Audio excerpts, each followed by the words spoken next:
So now let me introduce Rob Lowe, who wrote To Coney with Love, and please, oh, I'm sorry, before we do, I'm sorry, Rob. I almost forgot, Paul, we have Paul here from the Green Township, Historical Society. Would you let us know what your upcoming program is? You want to? On March 18th, we're having a fellow called Dusty Rhodes. So he thinks he'll buy a month. So Dusty Rhodes on March 18th? 18th. Okay. Yep. All right. So come to both programs and see if he tells the same story twice. Actually, we're having Peter Bronson in May too. So anyway. Well, he wrote several books. books. Yes. And which book is he presenting in May? The Man Who Saved Cincinnati. Oh, yeah. Oh, okay. The Man Who Saved But he Cincinnati. tends to talk about all of them when he comes. Okay. All right. Well, thank you so much, Paul. We appreciate that. Thank you. So now, I'm sorry, Rob. Please help me give a warm welcome to Rob Lowe and to Coney with Love.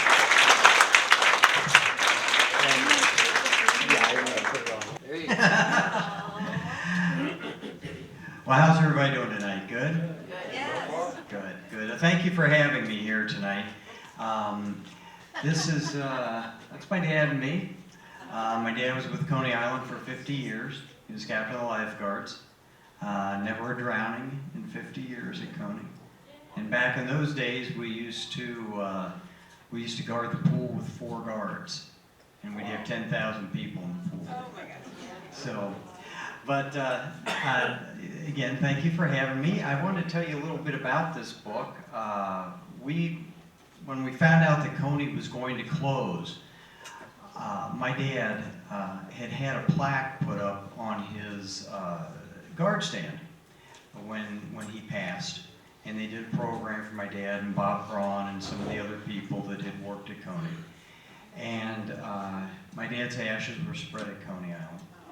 And so I wanted to get the plaque before they started the demolition. So I called down and someone had stolen the plaque. Oh, no. So they put me in touch with Katie Mark, my co-author on the book. And she was a full-time employee there, and they were able to look through the camera footage and everything else. And they found the person that did it, and the guy returned it, and I got the plaque.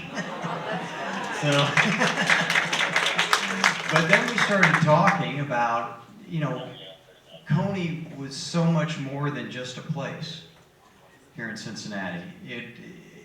It inspired memories. People would get married at Coney. They would meet their spouses. Their kids would meet their spouses. Right. And we said these memories need to be kept somewhere so that we can all look back and remember the good times. So we set out on a mission to make a book that presented the positive instead of the negative side of all this.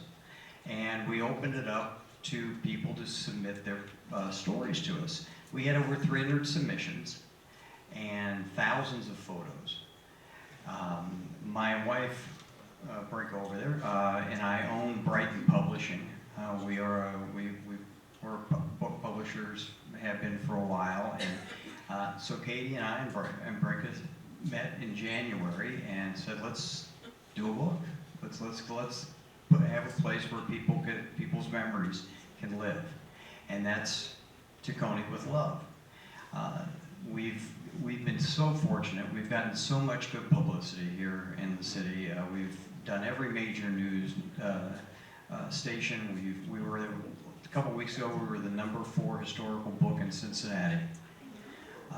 It's truly the hottest book in Cincinnati right now, and I never dreamed that it would have this kind of success, except when you think about how many people Coney affected.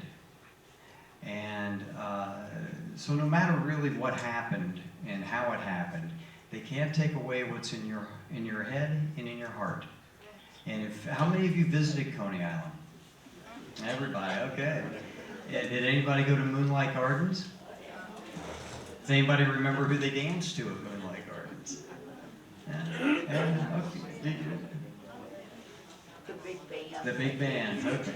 Well, I'm going to get into Moonlight Gardens a bit in just a minute. But what I'd like to do is I'd like to read you a couple excerpts from the book to give you some kind of idea. Just the stories that are there and the beautiful pictures, the beautiful memories. The first one is from Vic Nolting, who was the president of Coney Island from 1984 to 2015. And he says, my first memories of Coney was to go in the 1960s when my school attended a special junior high students' day at Coney. Obviously, it was the most anticipated day of the year, and as it got closer, you could feel the excitement in the air.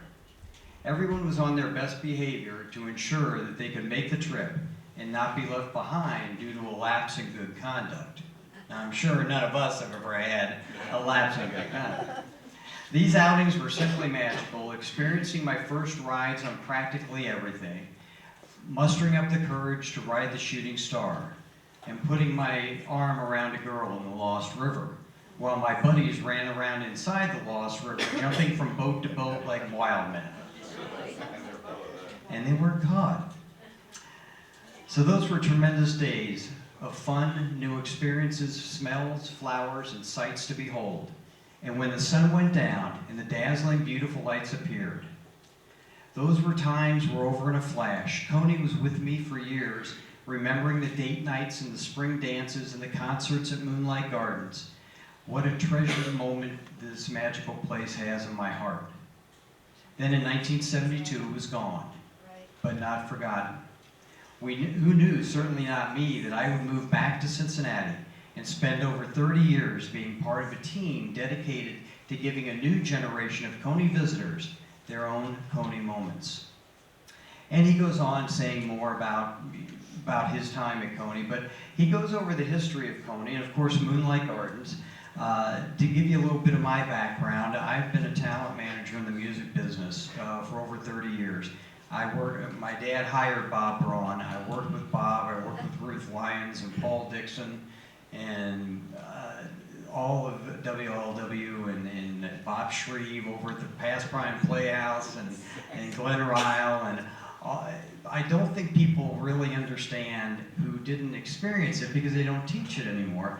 The unique and amazing history of broadcasting and music in Cincinnati.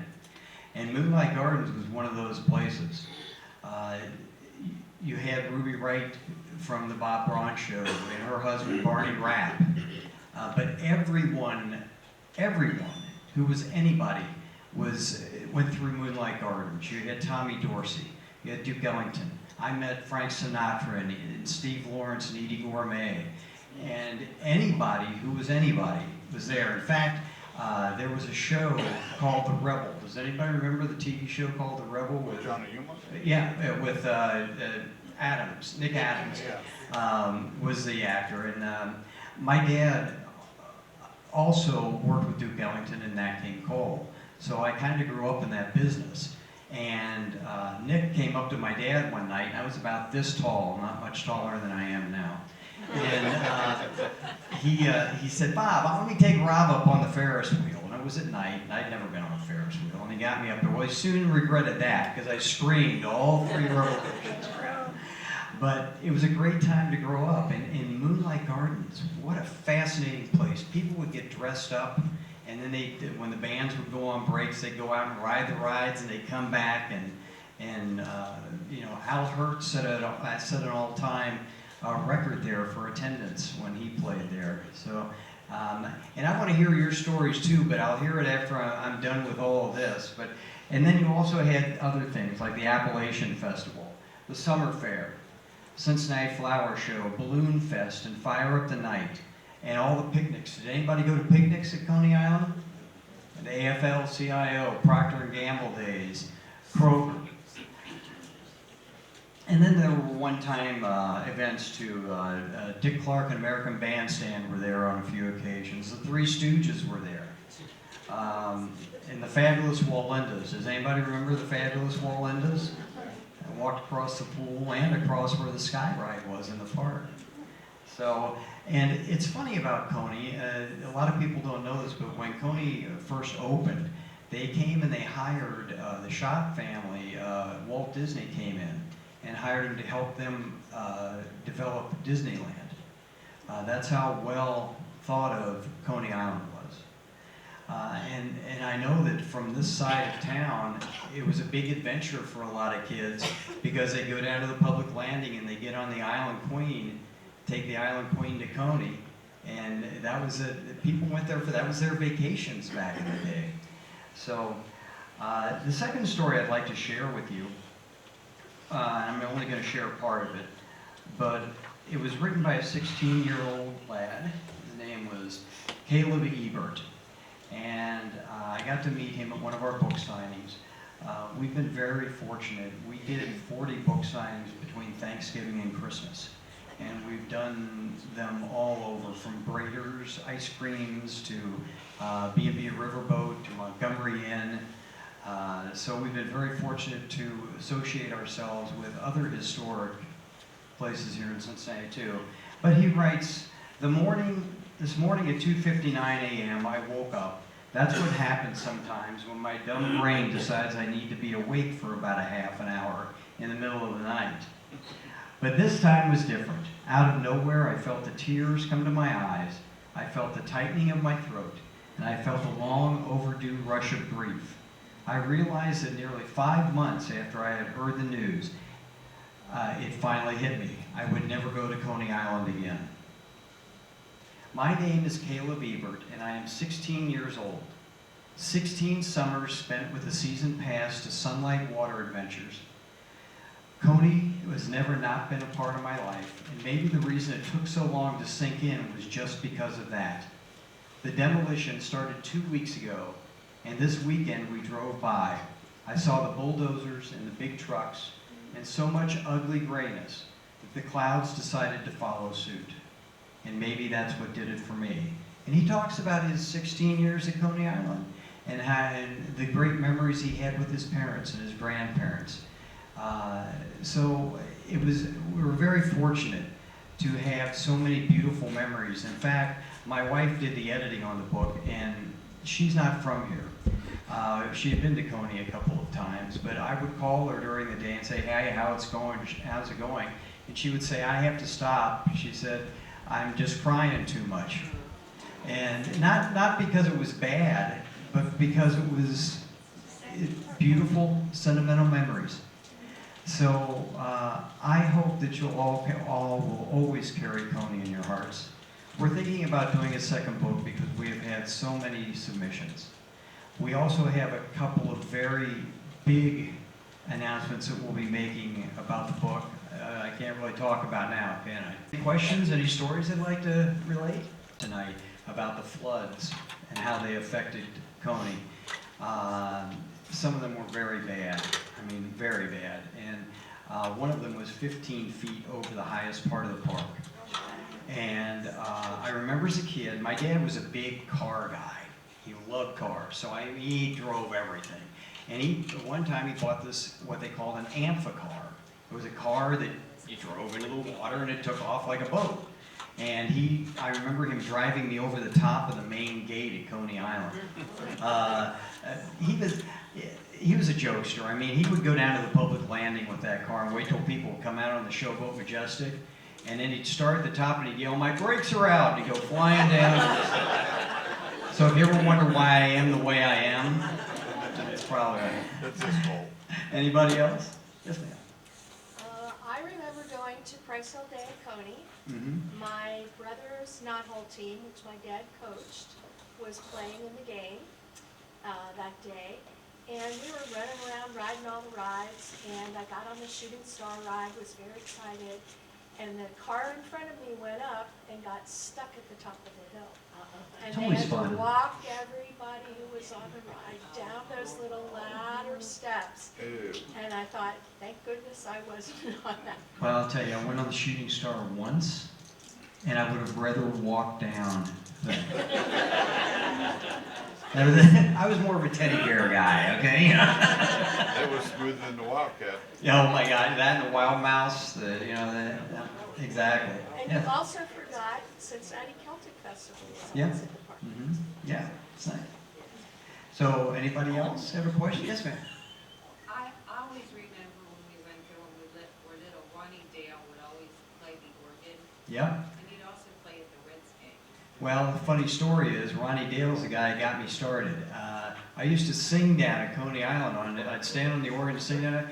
And then he said one day he was playing at the Reds. He said, you know, I need somebody to come down and take me out to the ball game at Crosley Field. And he said to my dad, he goes, Bob, let's get Rob to come down there. And so I sang that at every home game that year. So you were Harry Carey. Huh? Yeah, that's right. That's right. Well, I wasn't drunk. Well, I might have been. But anyway, no, it was. So Ronnie got. I sang with Ronnie, performed with Ronnie for years after that. I loved Ronnie. He was a great guy. Great guy. Great entertainer for the time. He really was.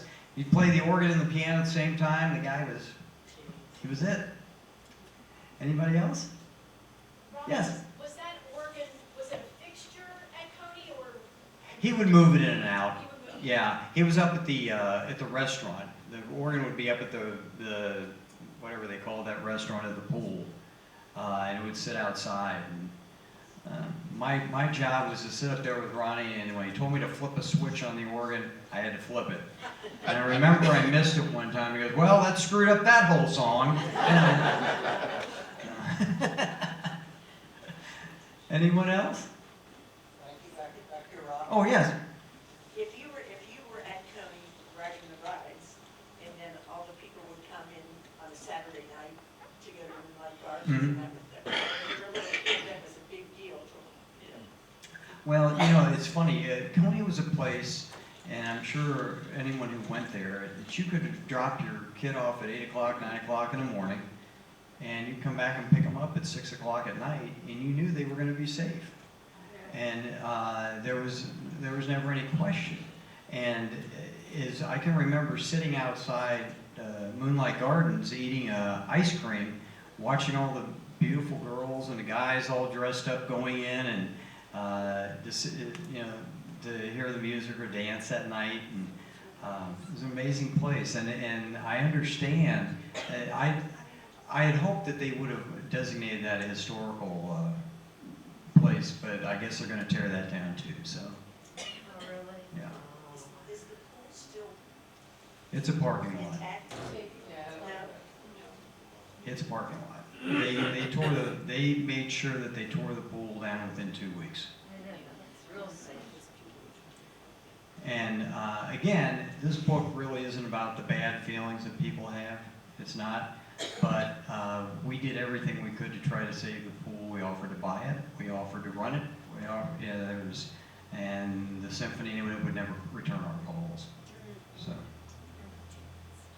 anybody else? Rob, I didn't, and I didn't remember, I didn't know about the Island Queen picking up. Mm-hmm. So how many different places did it stop and pick people up and take them to Coney? Well, I knew about the public landing. It was before my time as well. I know it's hard to believe, right? No, but it was before my time as well. And but I know they came to the public landing. But this lady, wherever they were, yeah, you said they came to Sailor Park, and so there must have been landings along the river that they came to. So, yes. Interesting thing. Two high school friends and I have started, we've been out of high school 65 years or more, but we have a conference call like once a month, and we can be on the phone for, an hour and a half, and at the end of the call, you don't remember what you talked about.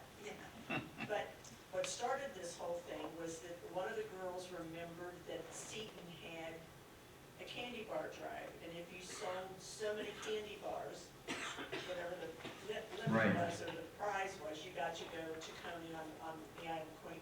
Yeah, that's very interesting. Yeah, it's funny.